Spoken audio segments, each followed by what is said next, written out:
to the Businessmen and Women of Color podcast. I am your host, Ann Austin, and it is once again my pleasure to bring quality programs to all of you. I am excited again to be here with another amazing professional speaker, someone who's doing some great things out in the community, and I can't wait to introduce her to the podcast. So, just in case you didn't know, the purpose of the BMWOC podcast is to not only share our industry information, but we are encouraging working professionals and career seekers to enter their line of work. So please take a moment to visit all of the pages, read all the bios, and listen to a podcast day or night. And also take plenty of notes and network with those who can help you with your personal or professional career. Before we move forward with our guests, I would like to thank our corporate sponsors, which are Kat Serrano, LLC, Cheryl Wood Empowers, Concern and Learning, Evangelism Radio, Genesis Preferred Solution, J Coach International, Nails Tax Help, My Financial Home, Power, STCI, and the Student Teacher, along with our other business affiliate sponsors and all of the other podcast participants that is helping to make this event a success. So today I have a wonderful young lady on here who is in the social work and mental health services, and I would like to introduce Jamie Moranci to the podcast. Jamie has been providing mental health services in the community for over 12 years in an array of areas ranging from substance abuse, HIV/AIDS education, and support services. She also works with troubled teens and adolescents, parenting support, and mental psychosis. Recently, she launched her life coaching business to serve those who are seeking holistic approach to aligning their lives for success in all facets of their life. Jamie believes that our success is a reflection of our success within, a hope for everyone to reach their highest selves in order to enjoy life in abundance. So welcome to the podcast, Jamie. How are you? I'm wonderful. I'm so excited to be here. Well, wonderful. Well, tell us who you are, where you're from, and talk a little bit about your background and how did you get into mental health services? Well, I am actually from Florida. I recently relocated to Atlanta, Georgia.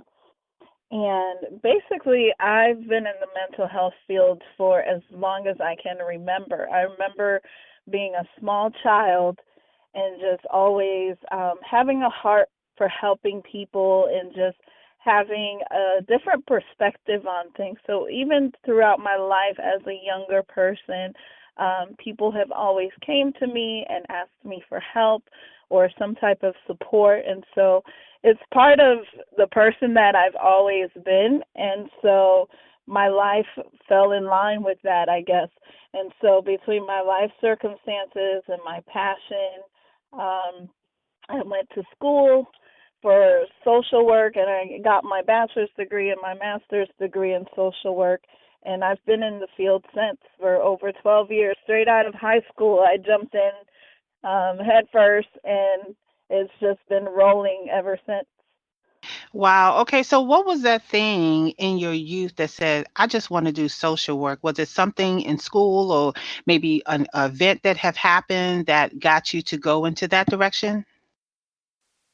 Well, like I said, it's within my personality, I would say, first of all, and just my character, the person I am is just that type of, I'm very empathetic. I like to listen to people. And I do remember when I first started college and trying to figure out what I was going to do, I went through a college catalog. Back then, they still had those big books you can get from the registrar's office. And I went through the catalog and I just looked at different programs and the descriptions of them and the coursework. And I identified so much with human services. And I just remember thinking, this is me. This is not like something I have to try to do. This is just who I am. And I quickly identified with that. And I've just been rolling ever since.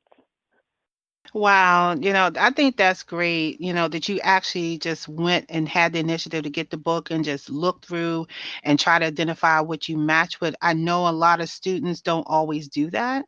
Um, I know that there's also a great need for social workers out there and people in mental health. Do you find that it's a lack of or maybe an abundance of people in your profession?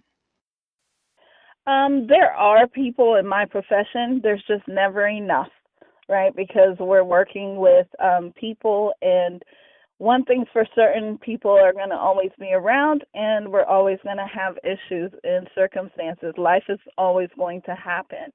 And so, as much as there's social workers and therapists helping, there's just never enough because life requires more and more. Yeah, do you think it's because of there's more people, like you mentioned, you said more and more, but do you think that there is a huge increase in mental illness and maybe people are just getting turned off to even want to go into this profession? I do believe there's an increase in mental illness, and especially the way it's manifesting now. One of the things I've noticed, because I still definitely work as a therapist, is that I'm seeing the onset of some mental health issues even earlier in childhood than I did at the beginning of my career. So with the things that are happening in our day now, and with technology and the advances, our kids are also faced with different types of challenges. And so there's a lot of things that are hereditary that are actually manifesting earlier in age, and as well as the crisis that the adults are facing are a little more imminent as well. And the thing that I do like is that there's been more of an acceptance of therapy more so recently. So I am seeing a flow of people reaching out for help more, and not being in the shadows and dealing with the stigmas of asking for help and getting therapy. Okay. Alrighty. So that leads into my next question. Talk a little bit about the specific care that you do when it comes to your mental health illness services or helping the adolescents and things of that nature that I mentioned in your bio. hmm So at this time, I provide community mental health. So I actually work in Atlanta, in the inner city of Atlanta, and I go through some different schools and I counsel, provide individual therapy there. And like you said, more recently, I launched my life coaching business, and my passion for that and the reason behind that, although I do therapy, I feel like with life coaching, I'm able to get a little more hands on and not deal with some of the ethical restraints there are in dealing with therapy. Because one of the things is being able to have great sessions where your clients really get to build upon their insight of what's happening in their life, get to a place of healing using their life circumstances to push themselves to the next level in their life. But when they wake up day to day, they oftentimes struggle with what those steps look like.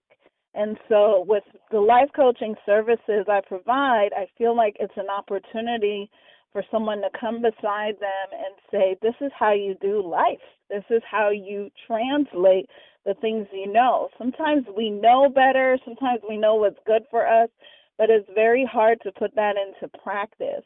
And I feel like life coaching is essential to that because it gives you the how to. Yeah, I totally agree. I think life coaching deals more of the human behavior factor. And I like the fact that you are pairing your therapy background with life coaching because now you have both sides that you can actually help people manage as opposed to one side. And so just to kind of get your perspective, do you think that maybe people who are just life coaches should really just take some extra courses on therapy and those type of things to kind of get a feel because a lot of times with the life coaching it is mental, it's mental, you're dealing with whatever it is going on in a person's mind and things like that, and I often have those questions too. Should I be a life coach? Should I try to take some therapy classes? What is your thoughts on that? Very much so. That's what actually turned me to life coaching was that I forgot what I was watching, but I saw a taping of something where, there was someone working with a life coach, and I said to myself, this person is doing therapy. And but they didn't go to school for therapy necessarily. And so I kind of looked into that and just realized that this is just a more practical way of doing everything I was taught to do in school. And I think there is that added benefit having taken those classes and understanding the different facets that people deal with, more than just what they're bringing to you as their primary issue. When you do have a counseling background, you're able to look at things as a whole and look at history. And there's people are so complex, it's hard to just look at someone from one side. So I feel like whoever is a life coach would only be benefiting themselves if they did take that extra steps and get a couple courses. I noticed that in the certification of life coaching now, they do provide similar courses to help professionals get to understand these different things that people have to face, and how their background plays a role in the things that they're going to come to them with. Okay, yeah, awesome. Okay, so one of the other, I think, questions came to mind real quick was one, how dangerous can it be for someone who's just doing life coaching?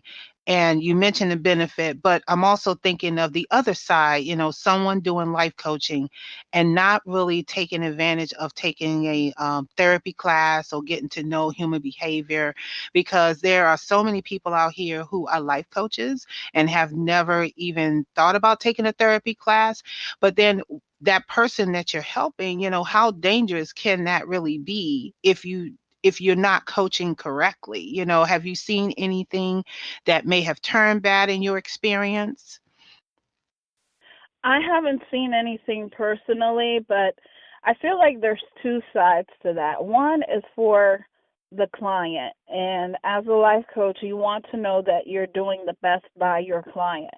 Have you equipped yourself with everything that you can to really be of assistance to this person? So I think in the service you're providing yourself, as a professional, you know that you have done everything in your capacity to equip yourself to be of assistance to the people that you're serving.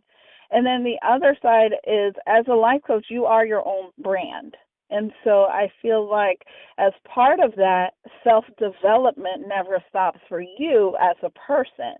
Because if that's not a big part of it, then you kind of question, what is it that you're paying forward? Unlike therapy, life coaching, a lot of it is inspired by our own personal experiences. And so being able to combine that and your self-development really brands you and put you at a higher level and equips you to do so much more in your own personal life. Wow. Well, thank you for sharing that. Now, here's part two of my question. And I had actually asked this question last year, and I would love to get your perspective. Is when you're doing either life coaching or therapy, how do you manage all of the emotions and all of the energy that you are intaking from all the people that you serve? Because over time, I'm pretty sure that you have to do some self care. And you mentioned that you have to do due diligence for your self care while you're, giving services to them. But how are you dealing with all of that energy and information, knowing that you're taking care of someone and you're trying to advise them in their life struggles? So that is another area that I would really love to hear your ideas on. Absolutely. Self-care is number one, and that's for any industry, any person. You can't pour out what you don't have. And so um, being able to make sure I come first before anything else is something that I've learned early on. And I honestly learned to build a tough skin in understanding that whatever someone is dealing with, number one, is not my personal issue. And number two, I can always sow a seed, but I'm not there to solve anyone's problems. I'm just simply an agent of change. I'm just simply a vessel to help people along their own journey. but I am not necessarily their solution. And so the idea is just being a guide to their own solutions because, I believe your solution lies within yourself. And so understanding my position really helps me with self care because people ask me, how do you deal with such gory things? And I just don't personalize it because that's someone else's journey. And so for me, it's just understanding my role as a therapist or understanding my role as a life coach and allowing this person to be the master of their life. And that's really, really critical because, and the reason why I asked those three questions, because over my course of doing the podcast and working with students and working with people who are asking me questions about their careers, and one of them being life coaching, there are so many people who want to be a life coach but don't really understand all that it takes to become a life coach and to be able to deal with all the emotions that comes with that, because you're actually intertwining yourself with people's lives, and being able to separate yourself is a key component. And if you're not able to do that, it's going to make it very hard for you to be objective when you're talking to someone or trying to help them with their problem. And I wanted to bring that out in this podcast because as people are looking at different careers when it comes to any kind of counseling anywhere, those top three things is going to fall within it, right? So Absolutely. yeah, so I really wanted you to kind of explain that from your professional view, because a lot of people think, oh, I could just be a life coach or I could be a therapist, but they don't really understand what do you have to really accept in your own personal life when you're hearing people's stories, when you know that they're going through a certain situation, and you try not to take it personally, okay? Right. And you got to try to separate yourself. And so if you can kind of give maybe some best practices or tips on how someone can do that, because while it might be easy for you, it might not be easy for others, but maybe if you could share some practices or maybe tips that you have done to say, hey, this is a situation and this is what I've done to not get entwined that deep, you know? Absolutely. And I know for me, I made it a point to seek therapy for myself because they always tell you you have to check your stuff at the door before you go into your sessions and such.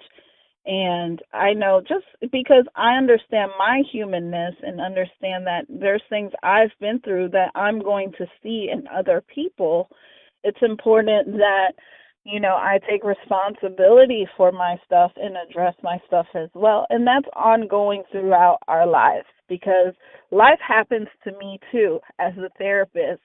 And so part of my responsibility to myself is to continue to seek therapy and seek development and seek growth for myself. So a huge thing I have is that I have colleagues that I have met that I've become very close to who understand the field of therapy and who understand my heart very well. It's colleagues who have become friends, um, best friends at that, and they really help me process things. Sometimes after a long day, I call and I just share, maybe something a client brought up and it's not sitting well with me, and they're able to kind of help me process, what that's triggering for me.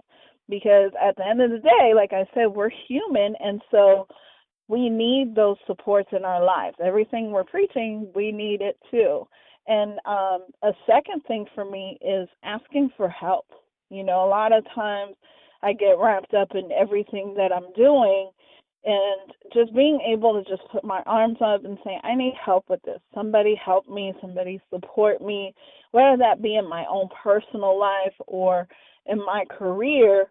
Just the ability to ask for help is something I've had to develop because I come from a very independent upbringing, from a single mom and just watch her do everything. And so I have the mentality of just, you want it done, you just do it yourself. But the reality is life is not meant to be done by yourself. And so, just making sure I reach out to people, asking for help, and also, like you said, self-care, doing check-ins with yourself and figuring out what is it do I need in this moment? Do I need a day off? Do I need to spend time with family? Being able to take an inventory of what's going on with you and meeting your own needs. Yeah, that's definitely true. We have to ask for help. And a lot of times in our community, we don't like to ask for help. Just like you said, we have certain, proudness going on. We don't want to ask for help, or we go to the least resistant and maybe, check in with somebody who's not as experienced. But, listening to what you're saying, people who are listening to this podcast as well, I really want them to hear what you're saying is that no matter where you are in the status of your life, you still have to find some type of support to help you along the way, and not assume that, you could just handle it all by yourself, because as we all know, we cannot do things alone. So just reaching out and getting that support and that help is very, very fundamental. So I'm going to flip the script a little bit and talk more about like things that you do in the community that you want people to know about, more about your life coaching business, and anything else that you want to share with everybody as far as like what services you provide or you want to provide for folks who's listening to this podcast. Sure. So, like I said, I recently launched my life coaching business, and I'm operating out of Atlanta. But of course, we know because of the internet now, our services are available worldwide. And so that is something that is still in its development. And I actually have a workshop that is coming up next Saturday on February 24th at 10 a.m. It will be in Atlanta, but I will be going on Facebook Live so that everyone who has taken the time to like my Facebook page will be able to attend the workshop. And my Facebook page is Jamie's Life Coaching Solutions. And so the workshop is called From Pain to Power. And this is the first workshop that I'm holding. And the reason why I wanted to start off with this is because I personally identify with it. And I feel like with my life coaching business, if I'm not able to be real with my audience and be real with my clients of what has brought me to this point, then how much of myself am I really paying forward? And so I wanted to start off with this workshop that focuses on how to take your life circumstances, all the negative things that happen, and allow them to be your most powerful moments. Because it's usually those type of things that sprawl us into growth and sprawl us into transformation and sprawl us into finding our highest self. And so unfortunately for me, I've been able to take some of the worst circumstances, and that's something I'll share in my workshop, that has completely devastated my life, but recognize them as life opportunities. And so I want others to recognize whatever circumstance you're in, no matter how negative it may feel, it may be just exactly the catalyst you need to take your life to the next level. That sounds awesome. Now, will you also be doing workshops in May, so that people who are catching this playback, I'm pretty sure they're going to miss this. And matter of fact, if you share your event with me, I'll share it out to my network as well. But are you going to be having similar workshops like that after May? Yes, I will. I will continue to have workshops provided online so that others can attend online, or workshops in person at our office. I do work with a small group practice. They're called North Star of Georgia. So it's a practice with about 4 other therapists, and I provide my life coaching there. Um, and so I will be holding workshops there, but I do a lot online as well because, like I said, I'm from Florida, so I still definitely keep in touch with my Florida community, and I want to be able to, touch the lives of people all around the world, and our internet gives us a wonderful opportunity to do that. So if, like I said, if you like my Facebook page, you can keep up to date with all of the events and all of the trainings and workshops I'm holding. Okay, folks, you heard that. We're going to make sure that her Facebook page is listed at the bottom of her page that you're looking at right now, where her recording is. And so, are you having any other services or any other events that you kind of want to announce to people at this time? So, what I have in mind is that there will be different speaking engagements that I will be holding as well. And I will be eventually doing some writing. There is a book that I am currently working on, so it's a Oh, very an exciting author and in the developing works. moment. An Yes. author in the works. I have you tainted now, Jamie. I have you tainted. You know you have to get a book to come out now because that's the norm now. You have to have a book. Definitely have to Yes. have a book. So Yes. definitely would love to, help you connect you with whoever you need to help you with your journey because definitely having a book and a tool and I'm all about having tools to help people do stuff and so I could just Absolutely. imagine you kind of like taking all this genius you have for for your services and just sticking that in a book and having that at your workshops is going to be fabulous, I'm pretty sure. Yes, I'm very excited, and I have to say, um, you have been so inspiring, and just the networking that happens, that you've provided a platform for, has ignited so much fire for these projects that I have. And I love the ability to come together, network, and learn from each other. It's been so fueling for me and this development that's happening in my life. It's running like rapid fire, and it's something, Well, you know. awesome, awesome. So let everybody know where they can find you, a contact number, so that people can make sure that they get a hold of you for your support help. Okay, so my phone number is 404-396-7283,